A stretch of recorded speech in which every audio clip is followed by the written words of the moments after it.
2008 Boys Academy, the season so far. In our league play, in EA, we've been up and down. In our National League play, again, very up and down. They play at the highest level. They've been in the National League Premier 1 for the last 3 years, I believe. And so every time they go on the field, it's going to be a battle. Our first outing this year, we went out to Arizona to play in the National League quarterfinals. So to get there, you have to finish in the top 3 of the National League, which is a great achievement. They've done it 2 years in a row. Last year, we got to the semis, National League. This year, we didn't quite perform to our best, but we still competed, and it was a start of a great learning experience, I would say. As the season's developed, we've been very lucky to lose one of our leaders and our captain in Austin, who's one of our best players, so we managed to play all season without him, which obviously is a massive hindrance. When you lose someone of that ability, it hurts your team. However, what it has done, it has allowed other players to step up and more leaders to come to the fore. So in our National League, again, it's been up and down, but the one tournament that I think we all care about the most is the State Cup. So we've gone to the State Cup.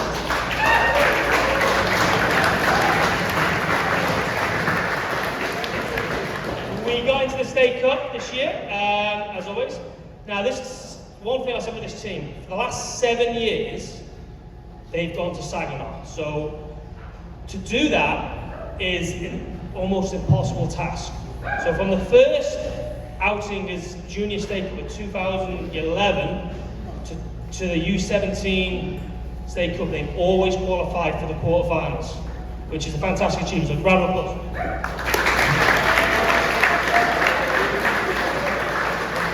Now, in doing that, they've been to 1 final, 3 semi-finals, and obviously 7 quarterfinals, right? That's my math is right, I think.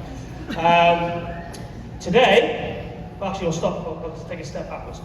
So obviously, we've had a couple of weekends where we haven't been at our best, and obviously this week we had 3 training sessions to get ourselves ready for the quarterfinals, which was yesterday.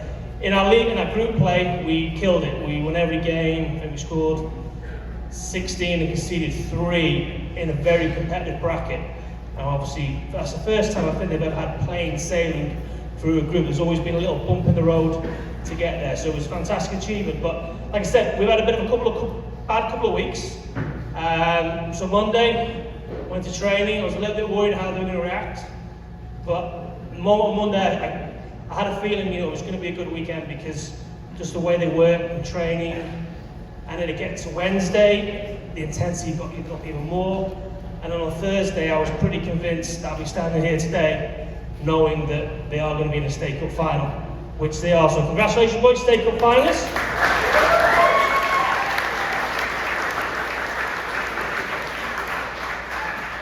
I'll be honest, I've coached over the last 20 years some big games.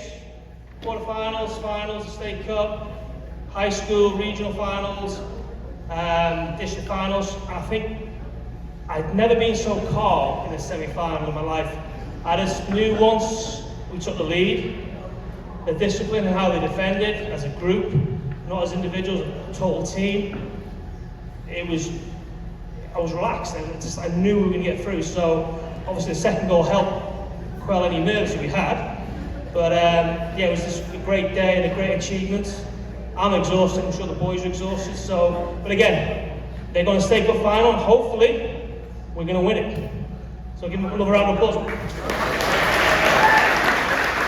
Right, moving on to the awards.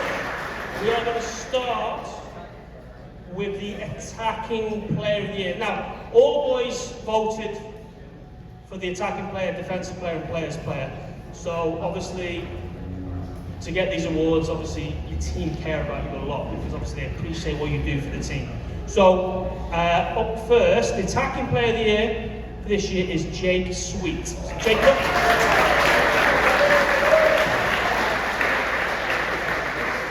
Now, Jake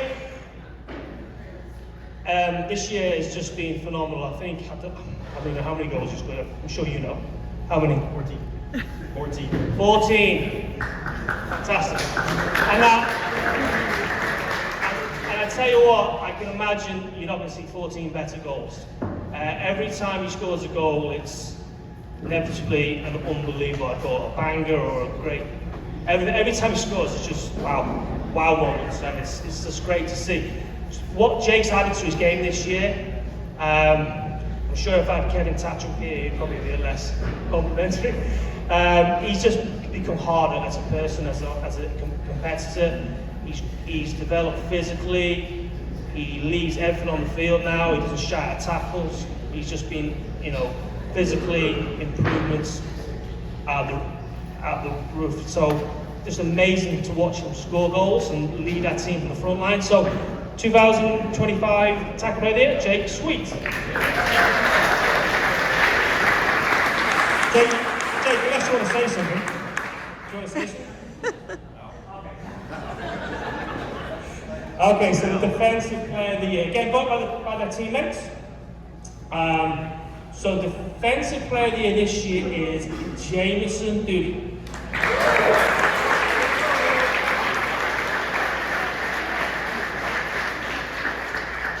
Now, JMO, we call him JMO, he's a fantastic athlete. Probably the fastest kid on the team.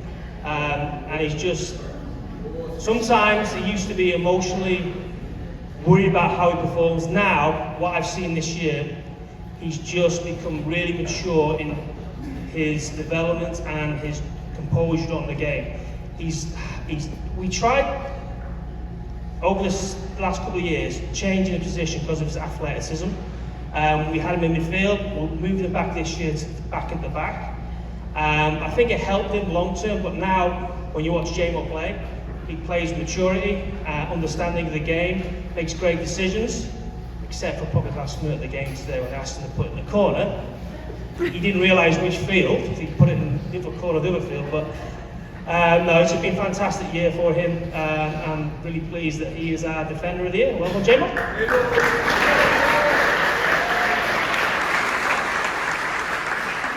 Okay, so the only award I picked this year is the Coach's Player of the Year. So this award, it's really pleasing for me because I've coached him for the last 12 months or 18 months if you look at it. And he's had a horrible time of injuries to the point where he can hardly run in games. And he's really, frustrating as a coach because obviously he's got so much ability, so much tenaciousness. But this year, for me, he's been my player of the year because he's come back, he's bounced back from all those negative moments. He's been a real threat up front for us. And most importantly, as a coach, he's smiling again, he's enjoying it, he wants to be out there, he's having a great time. So, my coach's player of the year is Alex Morgan.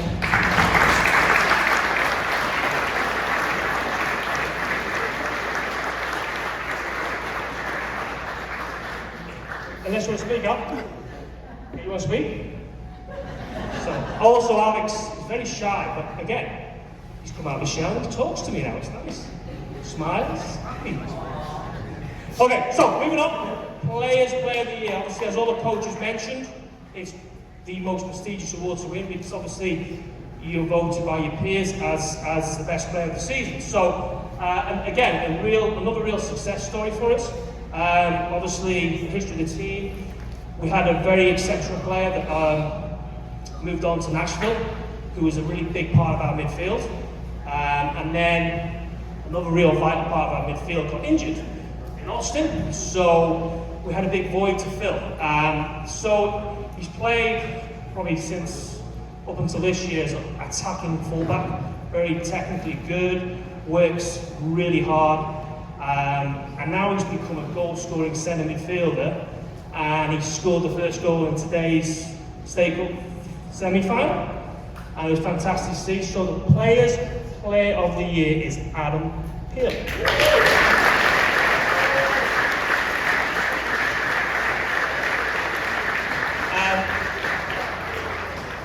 when you're 15, 16 years of age, it's very difficult sometimes to change what you're being asked to do. And like I said with Adam, he was asked to fill a void, which he didn't just fill. I think he developed our midfield to a different level, and it's been so good to watch him develop as a player, as an individual, and again, to win the Players' Player of the Year, it's a fantastic achievement. Anyway, so enough of my talking. 2008, can we boys? 2 weeks time, in 2 weeks time we're going into the